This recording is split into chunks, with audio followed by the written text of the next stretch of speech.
a Build Hatch developed production.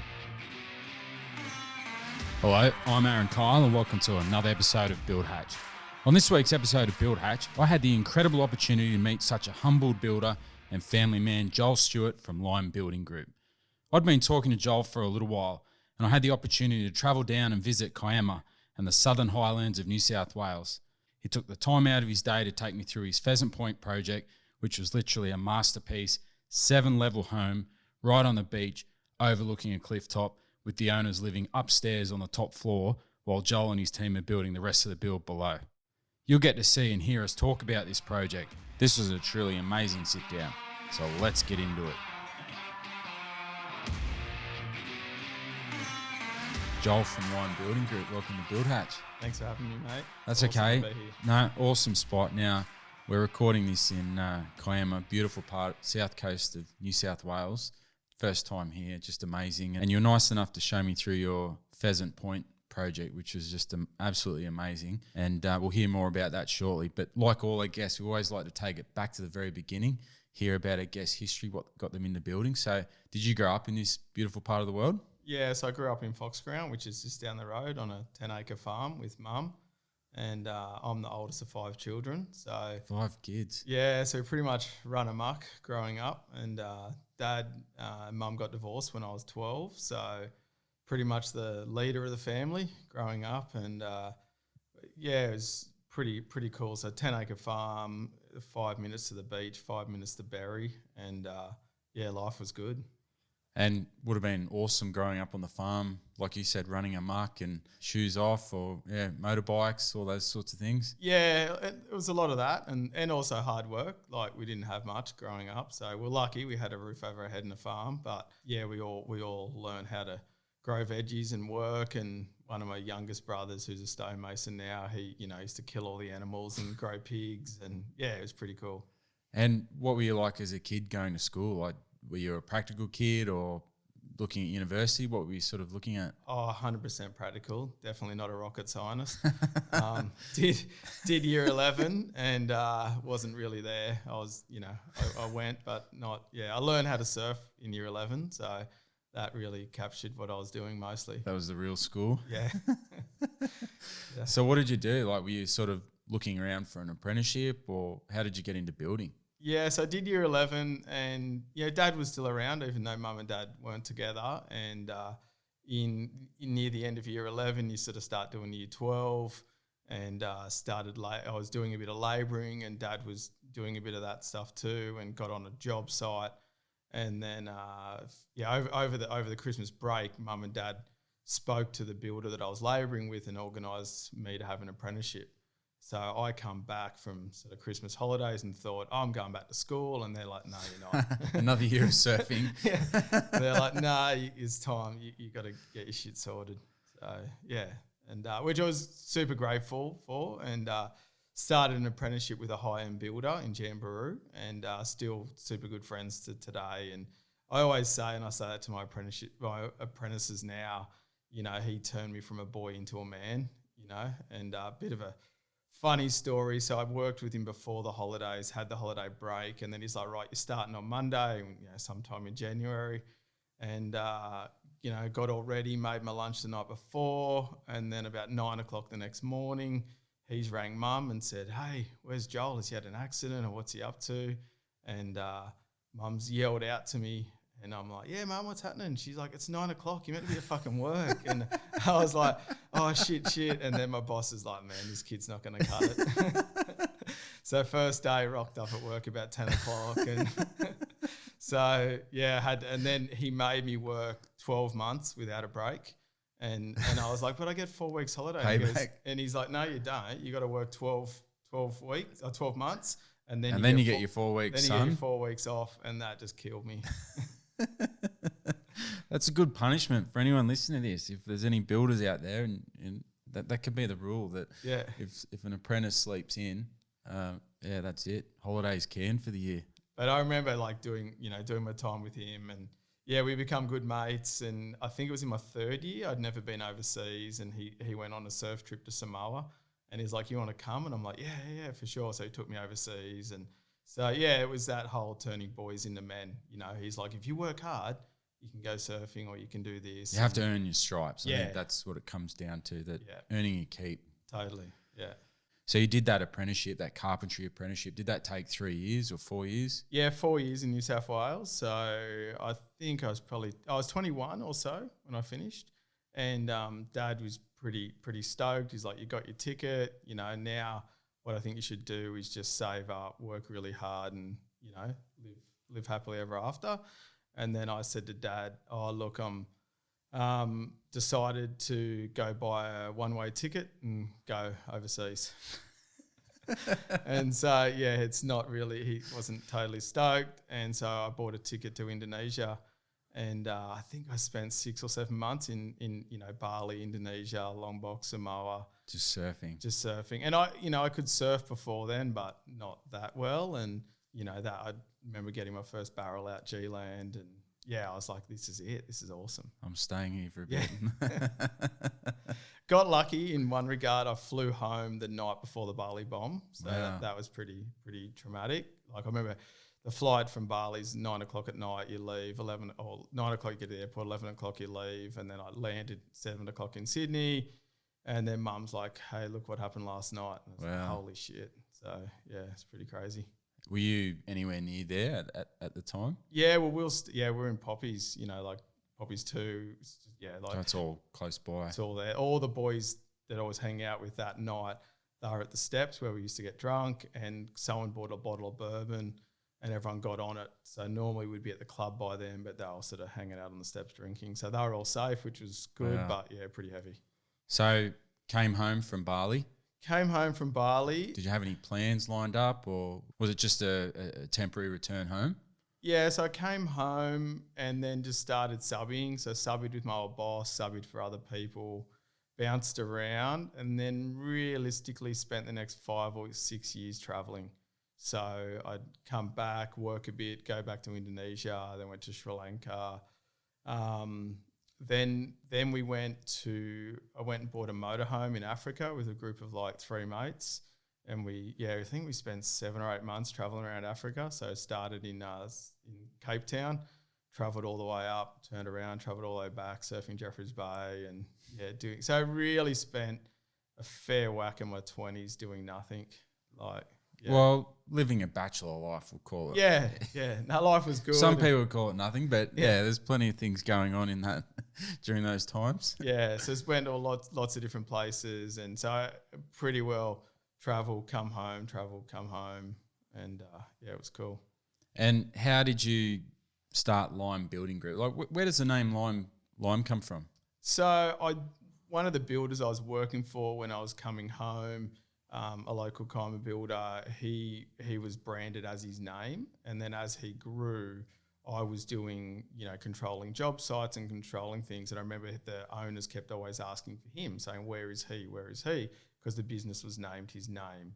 And I'm like, well, he's in the office. He's managing the job from there. And I just always had that thing in my mind, thinking, I think if I start a business, I don't think I want to call it my personal name for that reason. And so then when we're looking for names, I was looking for something green, sustainable. I didn't want to call myself Green Build or, something like that. And then Lime just clicked, that it was short, something to remember, had the sustainable sort of background. And we do architectural sustainable homes, but not always. Some clients really, want that, and other clients want that, but it's not the main sort of driving force. So, and that was where the name started. Yeah, so I think it's a really, like you said, I think it has connotations of it's clean, healthy. It's not too sharp. It's just a neutral kind of healthy sounding name. Yeah. So it's worked as a name. Everyone knows us locally. It's been a good decision. So once you made the decision to, I guess, grow up in inverted commas and come back and sort of work your way back into the construction industry full time, how did that actually happen?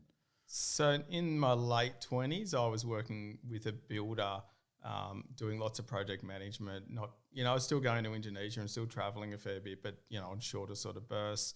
And then it got to a point where he was like, look, I'd like to offer you, a percentage of my business, or, for you to be, more involved.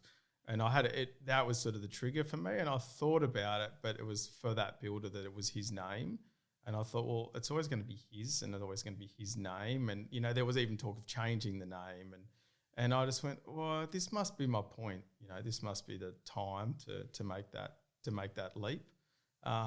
So at the initial point of Lime Building Group, when we started, it was actually a partnership.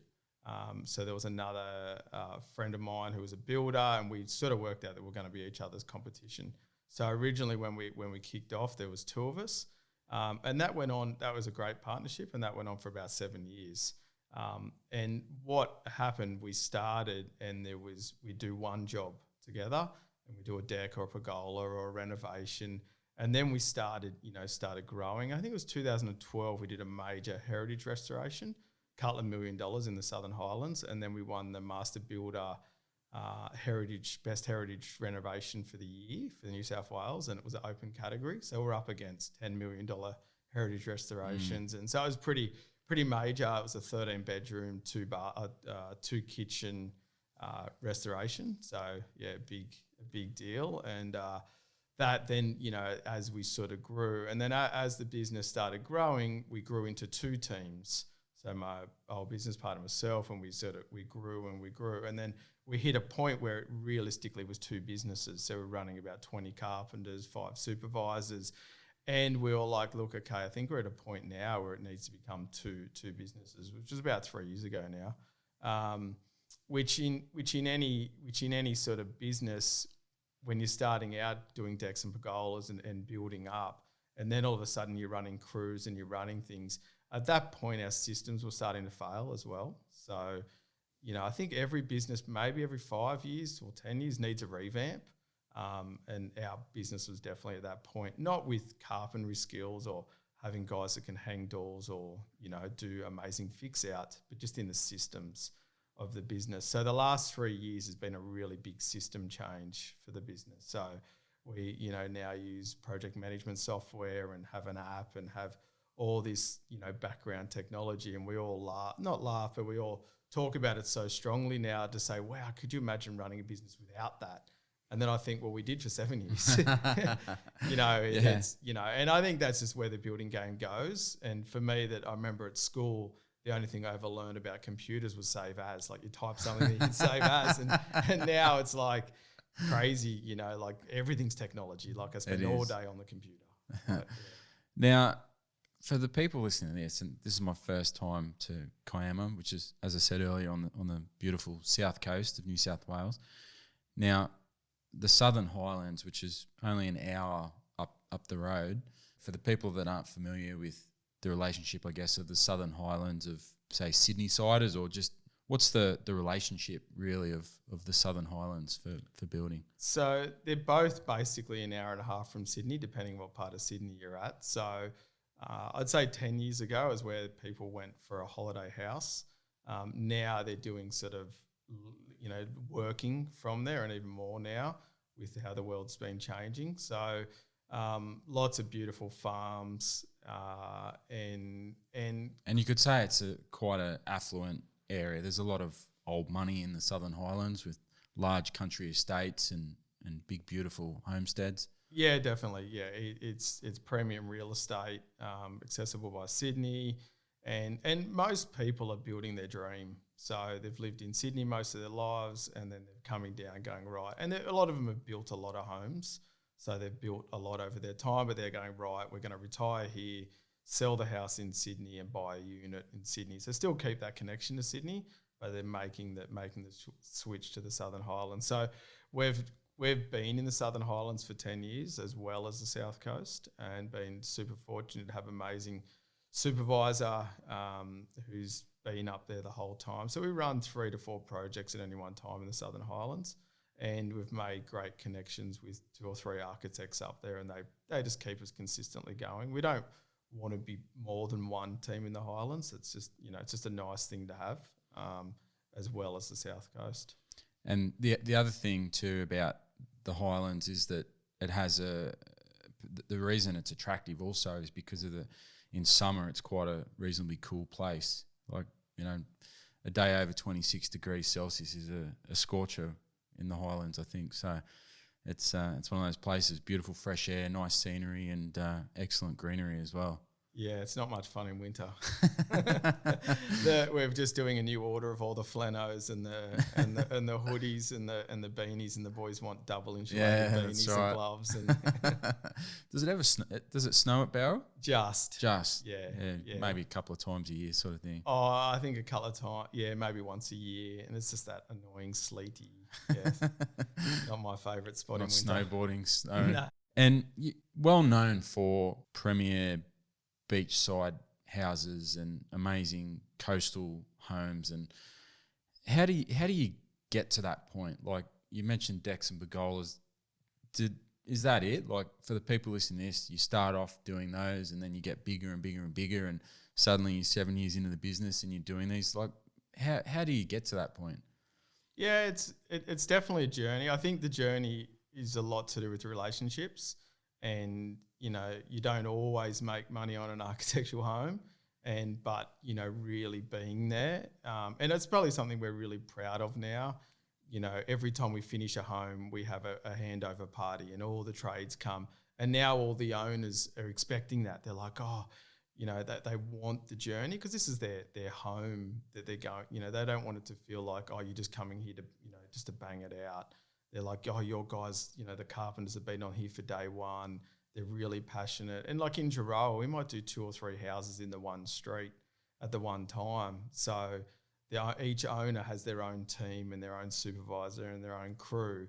And they, you know, they come down and they feel, you know, that each tradesman and each person on the job is being, you know, putting everything into it. And then at the handover party, everyone's like, oh, wow, we love it. And then when they see the bricklayer at the coffee shop, they're like, thanks, mate. We really appreciate the bricks that you laid. And that's where they're going, you know, they're going to be. So forming that relationship with the clients, and, you know, then it turns into word of mouth.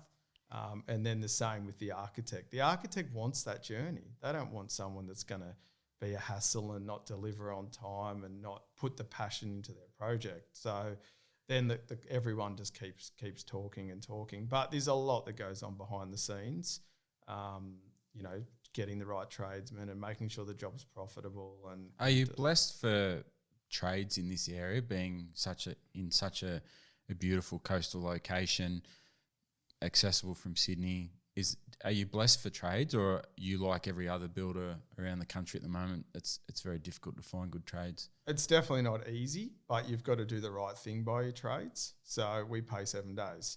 So, you know, when you've got a problem and you say, hey, we need you here now, then it's reciprocated. Yeah, they want, you know, they want that to happen. And then also other trades start talking. They say, oh, if you work for them, you get paid. This happens, you know, blah blah blah. And it's also the vibe, you know, of they're like, oh, if you go on that job, it's organised. People know what's happening. You know, it's just a good place to be. And you want your tradesmen to make money. That's what they're there for. And if they're not making money, then they're not going to be there in the future. So if you're not organised, they're not delivering, and the plumber goes, hey, the tap's going to be there on Tuesday. You say, yeah, they are. And he turns up and they are. He's like, oh, these guys are great. I've turned up. It's all set out. It's ready to go. I'll work for you next time. And, you know, and they'll actually then want to fight for your work. They'll be like, oh, I'll go in a bit tighter on this one because I want their work, because last time I made, you know. You're building up, like you mentioned, and I talk about it every week, building up those relationships. And that's building up rapport.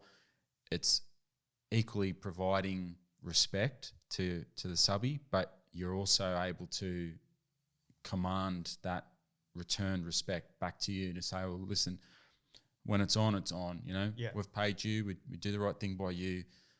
I don't need a no, I need a how can I help, you know, or if I can't, maybe it's not, I can't get there exactly at 7 a.m. next Thursday, but I can, you know, give me some time, give me some breathing space. I'll juggle a few things around and then I'll see what I can do for you. That's the difference. Yeah, definitely. And that's where, like, I'll say to trades, like, I won't ask for a favour, but when I do, you know, I won't ask for a favour on every job, but when we ask for one, you know, can we have it in return? Especially at the moment, trying to get your hands on timber.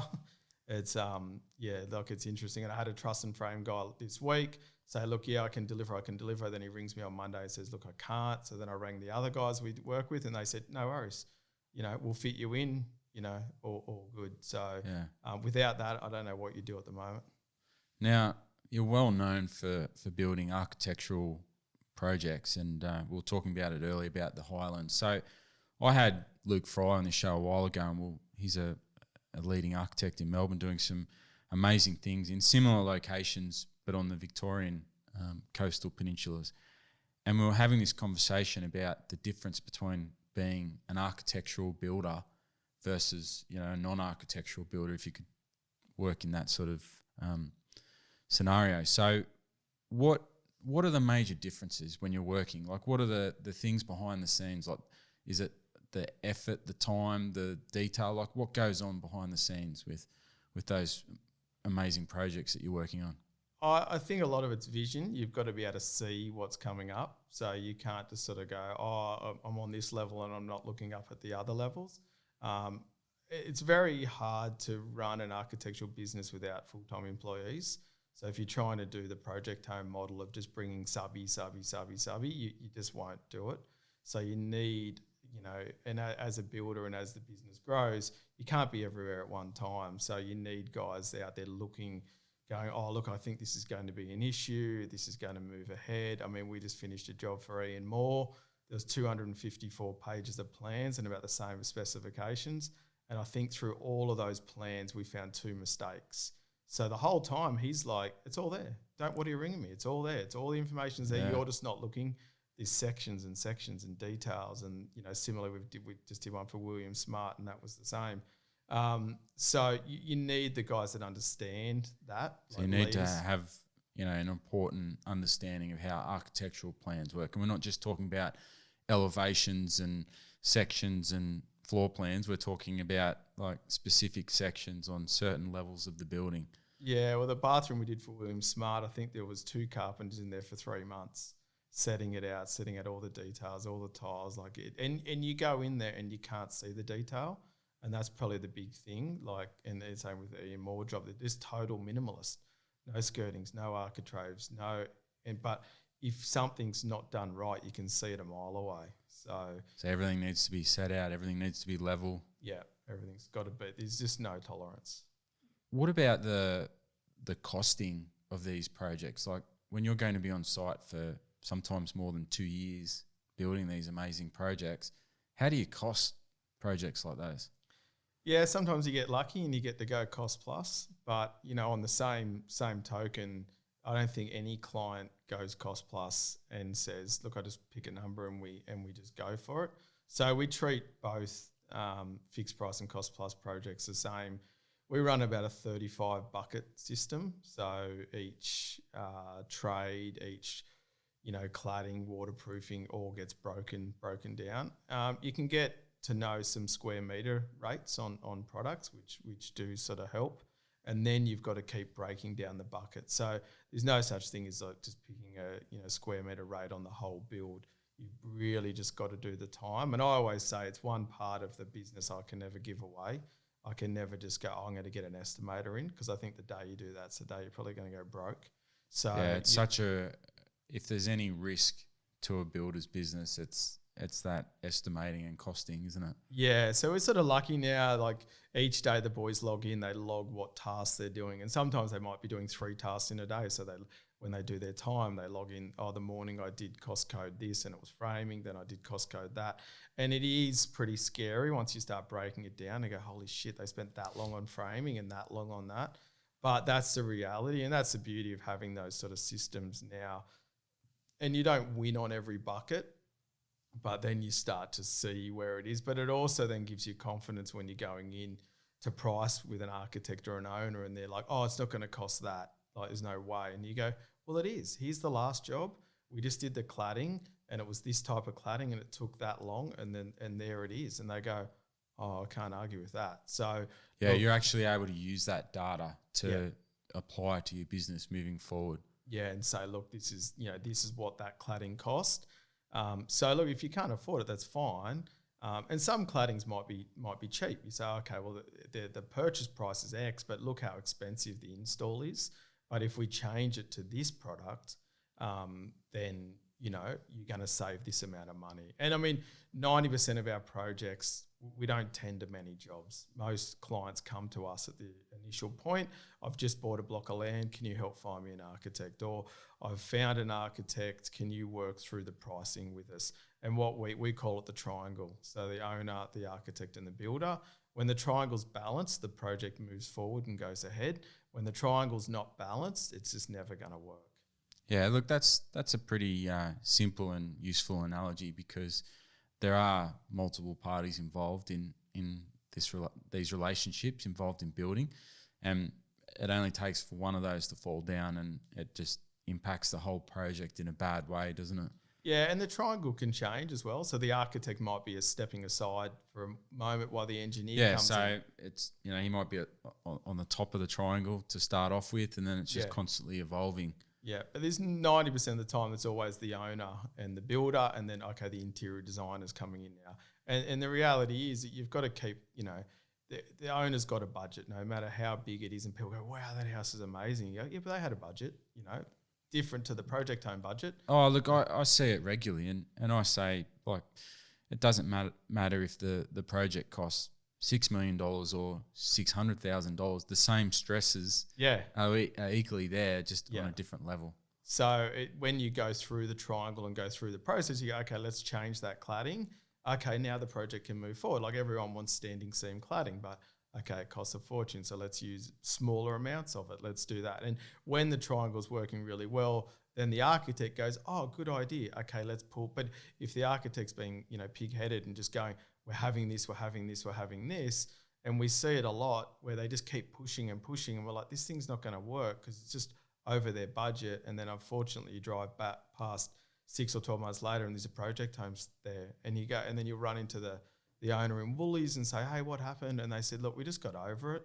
It was $1 million over our budget. So then we just went and got that. And you're like, far out, that's rubbish. So if there was some compromise from the architect to say, look, they can't afford standing seam cladding, let's just use a fibrous cement cladding that's going to be half the price, but the house still is getting the natural light in, and it's still going to be a great house. It mightn't be the best architect house you've done, but it's still going to be much better than what they've ended up with. Yeah, and look, I was involved recently on a project where we did that comparison, and you mentioned standing seam, and I've had the guys from Archclad on this show before, and it wasn't until talking to those guys in the factory, and I don't mean picking up the phone or writing an email. It was literally going into the factory, having a look, talking to the guys there, and they equally being a premier provider of an architectural type cladding. And these guys had the same proactive, practical approach of sitting down, saying, what are your problems? What are your restrictions? We have this product, or it might be we have this product on sale at the moment, or it might be a case of, well, look, you could use this product at, like you said, at this part of the project and use the cheaper product around the rest. And that's the difference between seeing that project come to fruition versus, like you said, replacing that with a project home. Yeah, and a lot of clients don't know, which is not their fault. So it's an education process. So they go, I want it to look like that on Pinterest or whatever it is. And you go, well, for that budget, it's not going to happen, but we can make it look similar for that. So that's what we do a lot of, is just be involved at the start through the journey. And it also works both ways for us, because we get to know the client. And sometimes, the personalities just don't come together. And other times you're like, yeah, we're on the same page, let's go. That's a great, journey to have with a client. Now, speaking with clients, you took the time out of your day to give me a personalised tour of your Pheasant Point project, which, if I could explain this to the people listening, it was literally like right there on the beach, this beautiful outlook facing north, out to complete nothing but ocean in front. And it was a 7-story home, and just by pure coincidence, your client was out there and saw us walking around, and he came, said g'day, and one thing that stood out from the get-go was how stoked he was. And this is a project that isn't complete yet, but you were able to get these clients into living up the top in this amazing home while you're still juggling that, building, the other 6 or so levels underneath. And he just came out, shook your hand, said hello. He introduced himself to me, and he was stoked. And he's living there. This is a guy that's living in an architectural project whilst all the work's going on. So, that speaks volumes in my mind. Yeah, I mean, look, it's a journey project. So we know the clients really well, and we started it, before the world sort of went crazy, and took the project on, and it's got a huge amount of fall. Like if you would have seen it before we started, it was just like building off a cliff face. So we started down the very bottom. We did a water tank under the swimming pool. Then we did the swimming pool on top. Then we did the barbecue area. Then we did the basement level, and just kept working up our way up the hill. And the clients have been fantastic. But then obviously last year everything went north, south, up, down, and the clients were like, "Look, we're just a bit worried what the world's going to do." But because the project's so big, the very top level, which has got I think 2 or 3 levels just inside it, is pretty much a house. So it's got a kitchen, it's got some bedrooms, got some bathrooms, got the garage, living area, dining. So they were like, look, just because we don't know what's going to happen with the world, can we just finish the top level and get in and have a breather? And we were like, yeah, let's do it. So we pretty well spoke to the private certifier. He said, yep, that's fine. We'll make it work. We'll make it work. So we shut the bottom level down. It was at lock up anyway, so it had windows and all that in. But they hadn't spent the money on the joinery or the fit out. Went upstairs, put all focus in on the top level, completed it, from the street. It's 100% done. Certifier come in and said, yeah, mate, that's all good. There's no risk here. Lock all the bottom up. And the clients were just so grateful, and that's what you got to see on the job, because we got them in. They could do a stock take on their finances. This was their dream house, and they just wanted to have Christmas in the house. Come February, they're like, right, the world's okay now. We know where we're at. Sold a little bit more real estate, and then we're going now into finish it off. And it's so good for both parties, because on big projects like that, people get tired. And they were starting to cut some corners and try to save some money, but it wasn't doing the project justice. House really doesn't have any gyprock in it. It's got all pine lining boards and stone, and the whole house is built out of concrete, all the levels. So with that, and it was a pretty standout feature that I noticed straight away when you were giving me that tour. Why are you using those internal linings instead of gyprock? It's really just for the finish and the texture and the feel. So there's no skirtings on it. So like I showed you, we've lasered all the floor level, and all the timber floor will slide under the finished lining boards. All the lining boards are mitered on the corners, all the doors slide into pockets. So it's just endless carpentry. And for us, it'll look amazing on our website. And you just, you've got to be so grateful for the client to want to take that journey and want to go to that level. We had stonemasons on that job for 6 months. And the client was like, I don't want any small bits of stone. I want every piece crafted together, pushed together. There was pallets of small bits of stone left over. And we're like, look, if that's the journey you want to go, we can deliver it, And so, it's just been grateful for that client that wants to go that far. Yeah, look, it must be amazing. And to have that relationship where you can push not so much boundaries in terms of financial boundaries or personal boundaries. It's more about thinking outside the box and thinking, well, why can't we try this and try this different product or use this different material in this sort of area to make it, be a standout project for everyone. Yeah, and we finished another 2 down in Jarawa, but one of them, or both of them, but one's just got an amazing set of stairs in it. And I said to the boys, well, let's build those stairs, 3 levels, all American oak, all joined together. And the carpenters love it. They're like, normally you just sub it out to a staircase mob or whatever. And because all the boys are full-time employees, we're like, okay, we can build those stairs. We did the numbers and said, yeah, we can deliver it for that. And, the carpenters spent 3 weeks building the stairs, and they're like so proud of it. The owners come in and say, oh yeah, the boys did the stairs. It looks great. And so it's and the same on that job at Pheasant Point, where we're doing all the cladding and all the lining. And then that's real carpentry, it's not project home. Well, what about the gutters as well? Like, one of the first things I noticed, it was the house didn't have any gutters looking from the outside. So Yeah, all gutters, or they're all box gutters, but it's not a flat roof, it's a pitching roof. So we've hidden all the gutters as box gutters, hidden all the downpipes, and then the fascia wraps around. And we ended up drawing every fascia, flat drawing it, then got them laser cut out, and then we folded them. So none of them got put on with tin snips. So yeah, it was just and the fascia is white, but the roof is black.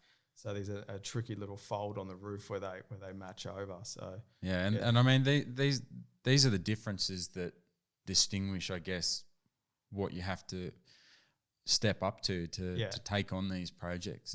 It's very much thinking outside the box. And a lot of it's the relationships as well with the client. So even with those fascias, we're like, we can do it. Then we go back to the budget, so you got to be careful not to go, yeah, we can do everything and it's $1,000 a square metre. You're going to come unstuck. So we're like, look, it's going to cost more. This is the detail. This is where we're at. Go back. Even so it's a cost plus job, we go back to the bucket and say, we allowed this much for fascia. Now it's going to cost this much. That's going to be a variation. Yes, we agree. Let's move forward. So, and that's all the stuff that happens in the background. So like anyone can hang an amazing door and be an amazing carpenter. And that's probably the thing that goes against my grain. Like I'm a carpenter, not a computer-based guy, but we're like, right, we've got to get this stuff right, because if we don't, we're going to be in the gutter. So do you have like a fairly comprehensive costing database, or you use software for that? So yeah, we do all the takeoffs, but everything then comes back to the one system. And so as each job evolves, then we're getting more and more information. So you're trying to tender out what you can. So if you can find a roofing contractor that'll give you a fixed price, or a standing seam contractor and things like that. But then when it comes back, I think every builder says, they never make any money on carpentry on a job. It's not. Everyone says it every week. Yeah. And I run two businesses in my head. I run a carpentry business, which doesn't pay the bills. And then I run a building company that, hopefully picks up the slack. Bills. Yeah. So, but, we love our carpenters. We've got a great group of apprentices that are now carpenters. And I've got a soft spot for apprentices. I think back to when I was a boy turning into a man, and you had to go 12 months without a holiday. Yeah, think of where I could have ended up, and around we go. So I had my 40th birthday a couple of months ago, and all the boys were here, and we all got on it, and had a massive night, and we were all mates. Yeah, it's so important, and I think you're also blessed to live and work in this part of the world too. Yeah. Not only building these amazing homes, but having clients that recognise what a great part of the world to live in, still be accessible to Sydney. And if they're not relocating here permanently to work and then commute back to Sydney, they're wanting holiday houses in these areas. Yeah, definitely. And another saying we have, another thing you got to understand as well, it's a small town. So everyone loves a bad story. So you're only as good as your last house. So you're all, that's what we say to the boys every day. Like, we've got to keep being nice to the neighbours, keep pushing, doing the right thing, because, everyone wants to hear, oh, that house didn't go so well, or, whatever. They're waiting for that moment. Yeah, it's a small town. Outside of work, what do you like to do? So obviously surfing, obviously family. Grateful that my wife has a business as well. So two businesses in the one house is always a juggle. So who's picking the kids up today? Who's dropping them off? So the youngest is in preschool. The oldest is in year 1. So soccer training yesterday. But yeah, it's just having that balance. And I was grateful with my wife where she's at. It's her time in the spotlight. So try not to over push the business. So take on beautiful clients, build beautiful homes, so that I can be there and enjoy the kids. And we're lucky, we work down, leave 5 minutes and you're at the job site, come home, pick the girls up. So really trying to get that work-life balance. But the main, if I've got a spare 30 seconds, I'm surfing. I had the MBA training day yesterday with all other local builders in Wollongong. And it was lunchtime, and the boys were like, "Where's Joel?" And I went for a surf, had 45 minutes, and come in, and everyone was sort of laughing. But yeah, and the main thing with surfing for me is just mental. Just keep, just like being out there, even not catching heaps of waves. Just having that small amount of time for myself. I think it also forces you. That's the one thing I've worked out from surfing. It forces you to you can't take your phone with you. Yeah, it's as simple as that. There's no, I'll just but you never do. It's with you all the time. Yeah. So it forces you to take that time out and reset. I mean, I won't surf forever, but I always try to get 4 waves, and I always think I'll go out and be like, got to get nails, screws, gyp rock, get a wave, got to get and then by the end of it, I'm like, what did I have to get? I don't know. It's all, So it's for me, it's meditation. Like it's like it just gets all that busy crap out of your head. What's on for the future with yourself and your team and the rest of Lime Building Group? Yeah, next year's looking good. So pretty well got like a year and a half of pipeline work coming in, which is It's amazing. a great position to be in. Yeah, and just some really cool clients coming up and return clients. So one of the houses we just finished at Gerald, that was the second house we've done for that client. Another one we're doing at Gerald now is a second house for that client as well. So getting, that makes life easier because you don't have to sort of sell yourself. And it's not so much selling yourself, but selling the process. So those clients are like, oh, we want the same supervisor, same journey. Well, they know what to expect. Yeah. And you know what to expect as well. Yeah, so you're not, we're just there. I mean, at the end of the day, some of these building relationships go longer than like other relationships. Yeah, definitely. Someone starts going out with someone. Yeah. These building relationships are longer than some marriages. Oh, totally. And that's what we always say about the journey. It's like, look, we're going to meet and then we're going to talk about the most expensive investment you'll make of your life for the next 12 months. I don't know you, you don't know me. And then we're just like deep on that level. So having clients that you've done that with before makes it so much easier because then you can say, well, you know how we did this, we did that, and this is how we do variations and changes, and this is how we move in the process. And then the beauty of it is you can just build, And a lot of clients will say, oh, if you can get a good builder, they'll do the interiors or they'll do the fit out or they'll, And when you get to that level, it just gets really complicated. And I'll say to a client, like, would you let your husband choose the colour of your house? And they're like, oh, no way. I'm like, well, what are you asking us for? We're here to build, do the process, go through the journey. And if everything's sorted out, we can just build, we can schedule, we can program. Yeah, I think that's probably a key difference to you and your business too, in that you're almost politely commanding that we need that information. Like you guys are building architectural masterpieces, very detailed, amazing homes. You don't do that without a high level of detail. Like you can have a high attention to detail, but you really need that detail provided to you in order for you to build that product. Yeah, definitely. And so moving forward, we just want to keep doing that. Like there's no, quick pot of gold in the building game. You've just, it's just consistency, consistently building beautiful homes, consistently having great journeys with clients and then them telling their friends and just being constantly consistent. And then it gives you time to spend time with your family and spend time surfing, spend time with your mates and do all that. But I think if you're chasing, it's not going to work. Yeah, you almost need to accept that it's a constant revolving battle, really, isn't it? Like there's no end goal. It just keeps changing, doesn't it? Yeah, and I think if you keep delivering, then you'll keep being surprised by the projects you get and the clients that turn up. And we've got a client at the moment, we just did stage 1, which was a whole heap of landscaping.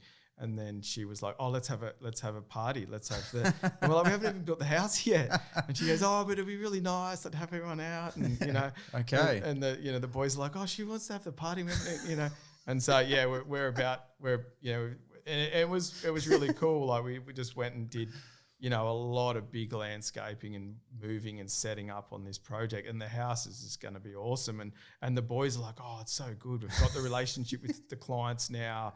We're good. The journey's going to be good. And that's just so exciting because everyone's on the level. Yeah. And the parties, at every stage. We've had some, and it's so awesome when you go. Normally wait about a month after the clients moved in and then we'll all, come around on a Friday arvo, and it's so good to see like a house, especially at the end, it's just a massive to-do list. Got to do that, silicon this, do this, and then you move in and all that's gone, and the dogs are running around and and then you can just enjoy. Oh, look at the view and look at that. And, you're on these amazing locations. You don't even look at it. You're just like, what have I got to get done? So it's great to see. Yeah, it's a different perspective, isn't it? Yeah. I think that's important, and investing that time by taking your workers or employees to go celebrate that, not in the party level, of course, but just in the essence of everyday use of the finished product. Yeah, and it's awesome to hear the owners go, oh, we just love waking up here and seeing the light come in, and we like that suggestion you guys made about the curtains, and we like this, and it's so good. And you know, the clients say, oh, thank you to the bricklayer because it's done a great job, and the concrete, and we like, you know, and you don't, you know, at the end of the job, the owners will be like, oh, thanks, okay, give me the keys, moving in, and they're all, you know, excited, but then a month later they're like, oh, this is so nice, we're in here, we're relaxed, and you get a proper thanks, and then you also get to thank them for the work, you know, and have a laugh and have a beer. Working in these locations and backing it up with repeat clientele, that means you're on the right track and doing some amazing things. So I take my hat off to you doing that. And for those listening to this who want to get into contact with you and reach out, what's the best way to go about it? Yeah, Instagram, we're, you know, pretty active on that. We, you know, try to do a story or two every day. Facebook, we're active there, and then also website and email. All right. Well, Joel from Lime Building Group, it's been really nice to sit down with you, and shout out to your lovely wife too, who allowed us to take over her workspace for the day. It's an impressive setup. So I appreciate you taking the time out to show me through that Pheasant Point project as well. So I'm really looking forward to seeing the finished result on that one. Yeah, thanks Aaron for coming down, and yeah, it's been awesome to just hang out today and, you know, hear about your journey as well. All right, thanks again, Joel. Thanks, mate. Cheers. Well, that was another Build Hatch episode with Joel Stewart from Lime Building Group. What a champion. And I certainly encourage everyone to jump on board, check out his Instagram account, and you'll see some of the most impressive architectural builds going around. Like every week, I'm constantly inundated with messages of support and also the latest on emerging issues going on in the construction industry right now. So don't be afraid to reach out, or like a lot of people do, if you know of someone in the industry who has an interesting story to tell, feel free to nominate them or put them forward. There are certainly some emerging issues going on in the construction industry right now, especially around supply shortages. Now, I have a mixed view on this, and I can tell you there is certainly some cartel-like behaviour going on right now, and if people don't stand up and pay attention, these types of trends will hurt our industry. So I'm going to take charge on some of these issues and fight for both the clients and the industry. And I'm very passionate about this, so stay tuned for some big announcements coming soon on Build Hatch. As usual, please check out our Instagram page and other socials, including our YouTube channel, where you'll be able to learn more about our guests and the features of the work that we talk about. Have a great week, and you'll hear me again on the airwaves next week. Thanks for listening to another episode of Build Hatch.